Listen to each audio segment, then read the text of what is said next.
Peshawar high court ضمانت لینے منظر عام پر ہے. میں کل اس پہ تفصیلی پریس کانفرنس بھی کروں گا. میں سمجھتا ہوں کل انشاءاللہ تعالی میں تفصیلی پریس کانفرنس کروں گا، لیکن میں سمجھتا ہوں کہ پچھلے 8-9 ماہ میں ہی نہیں بلکہ پچھلے 2 سال میں جو جمہوریت، آئین، قانون، عدالتوں، انسانی حقوق کے ساتھ کھلواڑ ہوا ہے پاکستان میں، وہ نہایت ہی افسوسناک ہے. ہمارے ملک کا تو بالکل مذاق بنا دیا گیا. اب آپ دیکھیں کہ مجھ پہ 51 جعلی پرچے دہشت گردی کے، اور ان 51 میں سے میں کسی ایک مقام پر بھی موجود نہیں.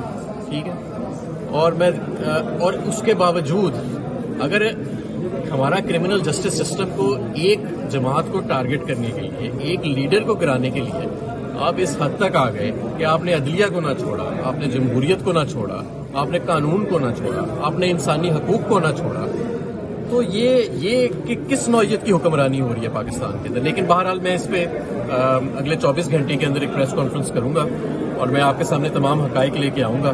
جو میرے اوپر جعلی انہوں نے کیسز بنائے، جو میرے پہ پچھلے 10 ماہ کے اوپر گزری، میرے گھر والوں پہ جو گزری، اور جس کرب سے مجھے اپنا بھی نہیں ہے، جو ہمارے کارکنوں کے ساتھ ہوا، ان کے ساتھ تشدد کیا گیا، ان کے گھروں کو توڑا گیا، میرے گھر کو بھی توڑا گیا، لوگوں کے کاروبار تباہ کر دیا آپ نے، خواتین کے ساتھ جو سلوک ہوا، اور اس ملک کے ساتھ جو آپ نے سلوک کیا ہے، اس کا کون جواب دے ہے؟ آج آپ دیکھیں آپ کا ملک کدھر کھڑا ہے، آپ کی عدالتیں کیا کہہ رہی ہیں، آپ کے ہائی کورٹ کے ججز کیا کہہ رہی ہیں، دنیا آپ کے بارے میں کیا کہہ رہی ہے.